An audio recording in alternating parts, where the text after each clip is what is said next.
Hello students, good morning. Last lecture में हमने पाठ 10 कारतूस पढ़ा था, जिसके लेखक हबीब तनवीर हैं। इनका जन्म सन 1923 के आसपास छत्तीसगढ़ के रायपुर में हुआ था और इन्होंने नागपुर से स्नातक की उपाधि प्राप्त की थी। ब्रिटेन में नाट्य लेखन का अध्ययन किया। दिल्ली लौटकर नाट्य मंच की स्थापना की। ये एक नाटककार, कवि, पत्रकार, निर्देशक और अभिनेता जैसी बहुमुखी प्रतिभा के धनी थे, किंतु लोक नाट्य इनका मनपसंद क्षेत्र रहा। यह जो पाठ है एक एकांकी है, जिसमें वजीर अली नामक एक जाबाज के कारनामों का वर्णन किया है, जिसका एकमात्र लक्ष्य सिर्फ़ और सिर्फ अंग्रेज़ों को भारत से निकालना है। अंग्रेज़ी हुकूमत की नींद हराम कर रखी थी उसने। वह इतना निडर और दिलेर था कि बटालियन के खेमे में पहुंचकर भी कर्नल पर ऐसा रोष जमाता है कि खुद कर्नल भी हक्का बक्का रह जाता है। उसके मुंह से शत्रु की तारीफ निकल पड़ती है। यहाँ पे मुख्य पात्र थे कि कर्नल, लेफ्टिनेंट, सिपाही और सवार। 5 मिनट का यह है पूरा, और समय था 1799। रात्रि का समय था। साल जो है वह 1799 का था।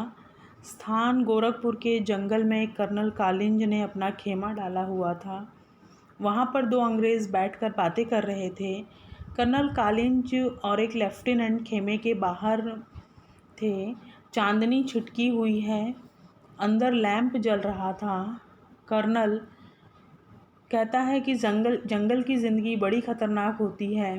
तो लेफ्टिनेंट कहता है कि यहाँ पे काफ़ी समय हो गया है खेमा डाले, सिपाही भी परेशान हो गए हैं, लेकिन वज़ीर अली जो है वह पकड़ में ही नहीं आता। लेफ्टिनेंट कर्नल कालिंज ये पूछता है कि सादत अली कौन है। तो कर्नल बताते हैं कि आसिफुद्दौला का भाई है सादत अली, और वज़ीर अली का दुश्मन है वह। नवाब आसिफुद्दौला के यहाँ लड़के की कोई उम्मीद नहीं थी। वज़ीर अली की पैदाइश को सादत अली ने अपनी मौत का ख्याल समझ लिया था। लेफ्टिनेंट कहता है कि सादत अली को अवध के तख्त पर बिठाने में क्या मसलहत थी, मतलब क्या परेशानी थी या क्या समस्या थी। तो कर्नल, सादत अली हमारा दोस्त था, अर्थात अंग्रेज़ों का, और वह बहुत ऐश पसंद आदमी था। उसने अपनी जायदाद दौलत इन लोगों को, अंग्रेज़ों को दे दी थी, और 10 लाख रुपए भी। अब वह भी मज़े करता है और हम भी। लेफ्टिनेंट कहता है कि सुना है कि वज़ीर अली अफ़गानिस्तान के बादशाह शाह जमा को हिंदुस्तान पर हमला करने की दावत दे रहे हैं। तो कर्नल कहता है कि अफ़गानिस्तान को हमले की दावत सबसे पहले टीपू सुल्तान ने दी थी, फिर वज़ीर अली ने भी उसे दिल्ली बुलाया, और फिर शमसुद्दौला ने भी। लेफ्टिनेंट, कौन शमसुद्दौला? कर्नल, नवाब बंगाल का निस्बती भाई, बहुत ही ख़तरनाक आदमी है वह। लेफ्टिनेंट, इसका तो मतलब ये हुआ कि कंपनी के ख़िलाफ़ सारे हिंदुस्तान में एक लहर दौड़ गई थी। जी हाँ, और अगर ये कामयाब हो गई तो बक्सर और प्लासी, जो कि देश की आज़ादी के बहुत जाने माने युद्ध माने जाते हैं, वह भी, उसके भी कारनामे धरे रह जाएंगे, और लॉर्ड क्लाइव ने जो कुछ भी हासिल किया था वह लॉर्ड वेल्ज़ली के हाथों सब खो बैठेंगे। यहाँ पर लेफ्टिनेंट जो है वह वज़ीर अली की आज़ादी को बहुत ही ख़तरनाक मानता है। वह कहते हैं कि किसी न किसी तरह उस आदमी को पकड़ना ही होगा। कर्नल, पूरी एक फ़ौज लिए उसका पीछा कर रहा हूँ। बरसों से वह हम लोगों की आंखों में धूल झोंक रहा है, जंगलों में घूम रहा है, लेकिन फिर भी हाथ नहीं आता। लेफ्टिनेंट कहता है कि उसने ऐसे सुना है कि वज़ीर अली जो है वह बहुत बहादुर है। तो कर्नल कहता है बहादुर नहीं होता तो कंपनी के वकील का कत्ल कैसे कर देता। लेफ्टिनेंट, ये कत्ल का क्या किस्सा हुआ था कर्नल? कर्नल, किस्सा क्या हुआ था, उसको उसके पद से हटाने के बाद वज़ीर अली को बनारस पहुंचना था, 3 लाख रुपए सालाना वजीफ़ा मुकर्रर कर दिया। कुछ महीने बाद गवर्नर जनरल ने उसे कलकत्ता तलब किया। तब वज़ीर अली ने कहा, वह कंपनी के वकील के पास गया और कहा कि वह बनारस में रहता है और उसे कलकत्ता क्यों बुलाया जाता है। तो इसी बात पर वकील जो है उसे बुरा भला कहता है और उस वकील का वज़ीर अली जो है वह कत्ल कर देते हैं और वहाँ से भाग जाता है। कर्नल जो है कहते हैं कि अपने जानिसारों समेत वह आजमगढ़ की तरफ भाग जाता है। आजमगढ़ के हुक्मरानों ने उन लोगों को घाघरा तक पहुंचा दिया था और उसका यह कारवां इन जंगलों में कई साल से भटक रहा है। अब कर्नल कहते हैं कि उसकी क्या स्कीम है। तो उसकी स्कीम ये है कि वह किसी भी प्रकार से नेपाल पहुंच जाए और अफ़गानी हमले का इंतज़ार करे, अपनी ताकत को बढ़ाए, सादत अली को उसके पद से हटाकर खुद अवध पर कब्ज़ा करे और अंग्रेज़ों को हिंदुस्तान से निकाल दे। लेफ्टिनेंट कहता है कि नेपाल पहुंचना तो कोई ऐसा मुश्किल नहीं, मुमकिन है कि पहुंच गया हो। कर्नल, हमारी फ़ौजें और नवाब सादत अली खां के सिपाही बड़ी सख्ती से उसका पीछा कर रहे हैं, लेकिन वह इन्हीं जंगलों में है। एक सिपाही तेज़ी से आता है। कर्नल उठकर पूछते हैं, क्या बात है? लेफ्टिनेंट, दूर से गर्द उठती दिखाई दे रही है। कर्नल, सिपाहियों से कह दो कि तैयार रहें। सिपाही सलाम करके चला जाता है। अब यहाँ पे देखिए, हमारा आज जो यहाँ से पाठ शुरू होता है कि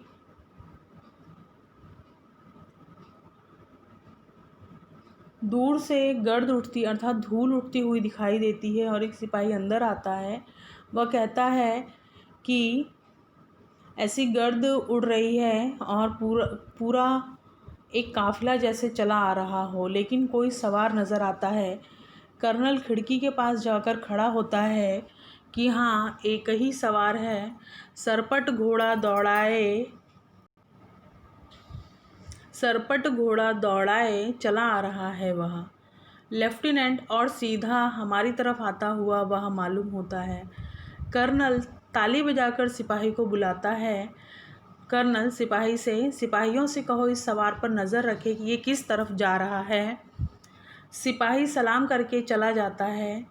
लेफ्टिनेंट, अब यहाँ पे देखिए, ऐसा मालूम होता है कि कोई सवार उस घोड़े पर नज़र आता है और वह उन लोगों की तरफ आता हुआ दिखाई देता है। लेफ्टिनेंट कहता है कि शुबे की तो कोई गुंजाइश नहीं है, तेज़ी से इसी तरफ आ रहा है। टापों की आवाज़ बहुत करीब आकर रुक जाती है। सवार बाहर से, मुझे कर्नल से मिलना है। कर्नल चिल्लाकर, बहुत खूब। सवार बाहर से, सी। लेफ्टिनेंट कहता है कि ऐसे तो कोई शक की गुंजाइश नहीं है, वह इसी तरफ आ रहा है। और करीब आकर उसके घोड़े की जो टाप है वह रुक जाती है। सवार कहता है कि उसे कर्नल से मिलना है। कर्नल चिल्लाकर, बहुत खूब। सवार बाहर से, सी। सिपाही अंदर आकर, हुजूर, सवार आपसे मिलना चाहता है, कर्नल भेज दो। लेफ्टिनेंट जो है वह वज़ीर अली का कोई आदमी होगा, हमसे मिलकर उसे गिरफ़्तार करवाना चाहता होगा। अब यहाँ पे देखिए, लेफ्टिनेंट को ऐसा होता है, वह कहते हैं कि वज़ीर अली का वह कोई आदमी होगा और हमसे मिलकर शायद उसे गिरफ़्तार करवाना चाहता होगा। कर्नल, खामोश रहो। सवार सिपाही के साथ अंदर आता है। सवार आते ही पुकार उठता है, तन्हाई तन्हाई। तो कर्नल कहता है, सवार जब अंदर आता है तो वह पुकार उठता है, तन्हाई तन्हाई, अर्थात अकेले में उसे कुछ बात करनी होती है। तो कर्नल साहब कहते हैं कि यहाँ कोई गैर आदमी नहीं, आप अपने राज़े दिल की बात कह सकते हैं। तो सवार, दीवार हमगोश दारद तन्हाई, अर्थात उसे अकेले में ही बात करना है।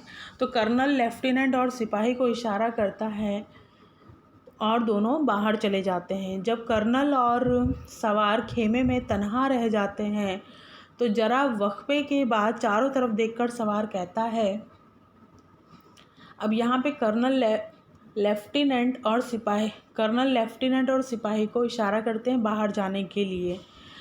सवार जो है वह खेमा, जो तंबू है, उसमें देखता है चारों तरफ, फिर वह कहता है कि आपने इस मुकाम पर क्यों खेमा डाला है। कर्नल, कंपनी का हुक्म है कि वज़ीर अली को गिरफ़्तार किया जाए। सवार उससे पूछता है कर्नल से कि आपने यहाँ पे तंबू क्यों गाड़ा है। कर्नल, कंपनी का ऐसा हुक्म है कि वज़ीर अली को गिरफ़्तार करना है, यह वह जवाब देता है। सवार, लेकिन इतना लाव लश्कर क्यों? सवार कहता है, तो इतना लाव लश्कर, इतना भारी भरकम सेना का बंदोबस्त क्यों किया है? कर्नल, गिरफ्तारी में मदद देने के लिए। सवार, वज़ीर अली की गिरफ्तारी बहुत मुश्किल है साहब। कर्नल, क्यों? सवार कहता है, वह एक जांबाज सिपाही है। अब यहाँ पे देखिए, सवार कहता है कि वज़ीर अली की गिरफ्तारी बहुत मुश्किल है क्योंकि वह एक जांबाज सिपाही है। कर्नल कहता है कि मैंने भी यह सुन रखा है, आप क्या चाहते हैं? सवार, चंद कारतूस। कर्नल, किस लिए? वज़ीर अली को गिरफ़्तार करने के लिए। कर्नल, ये लो 10 कारतूस। अब यहाँ पे देखिए, जब कर्नल पूछता है कि तुम क्या चाहते हो, तो सवार कहता है कि मुझे कुछ कारतूस चाहिए। कारतूस जो बंदूक वगैरह में जो गोलियां भरी जाती हैं, उसे कारतूस कहा जाता था। सवार वज़ीर अली को गिरफ़्तार करना है यह बताता है। कर्नल उसे 10 कारतूस दे देता है और सवार मुस्कुराते हुए शुक्रिया अदा करता है। कर्नल कहता है, आपका नाम बताइए। सवार कहता है, वज़ीर अली। आपने मुझे कारतूस दिए इसलिए आपकी जान बख्शी करता हूँ। यह कहकर वह बाहर चला जाता है। टापों का शोर सुनाई देता है। कर्नल एक सन्नाटे में है, हक्का बक्का खड़ा है कि लेफ्टिनेंट अंदर आता है। लेफ्टिनेंट कौन था? कर्नल दबी जबान से अपने आप से कहता है, एक जाबाज सिपाही। अब देखिए, जब कर्नल उससे पूछता है कि आपका क्या नाम है, तो सवार कहता है कि वज़ीर अली। वज़ीर अली कहता है कि आपने मुझे कारतूस दिए हैं इसलिए मैं आपकी जान बख्श देता हूँ, और वह वहाँ से चला जाता है। कर्नल एक सन्नाटे में है, वह हक्का बक्का खड़ा रहता है। हक्का बक्का खड़ा होना एक मुहावरा है। और इतने में लेफ्टिनेंट अंदर आता है। लेफ्टिनेंट पूछता है कि वह कौन था, तो कर्नल बहुत ही दबी जबान से कहता है कि एक जाबाज सिपाही। तो हमने पाठ में देखा कि किस प्रकार वज़ीर अली ने खुद कर्नल के पास जाकर चंद कारतूसों को हासिल किया। यह उसकी बहादुरी का ही परिचय यहाँ पर हमें दिखाई देता है। आइए शब्दार्थ और टिप्पणी हम लोग देख लेते हैं।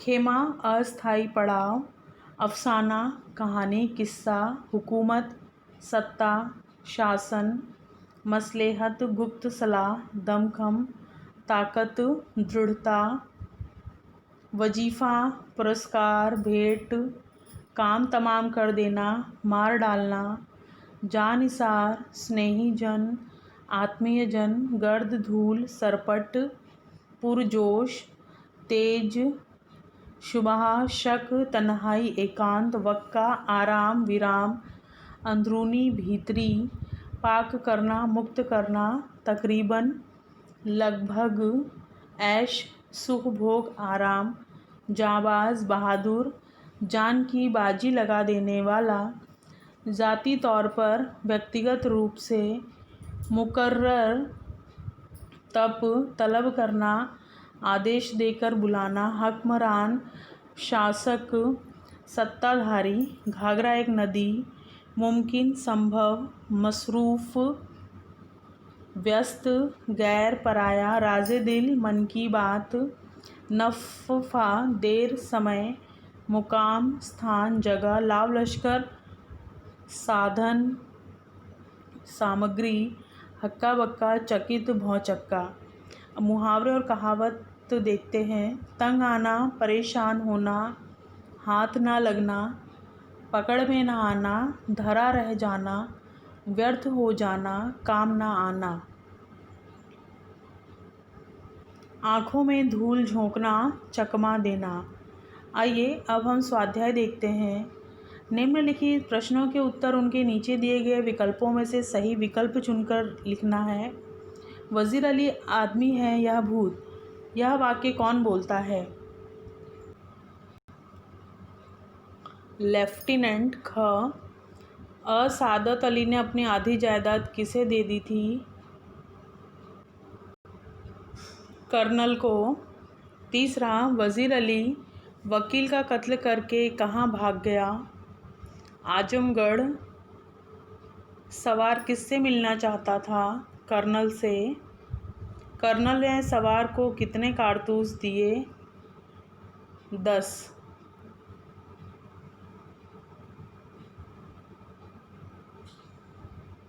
मैं आशा करती हूँ आप सभी को पाठ बहुत अच्छे से समझ में आया होगा और आप सभी ने वज़ीर अली जैसे जाबाज सिपाही के कारनामों से और उसकी निडरता का परिचय प्राप्त किया होगा। इसी के साथ पाठ समाप्त होता है। धन्यवाद।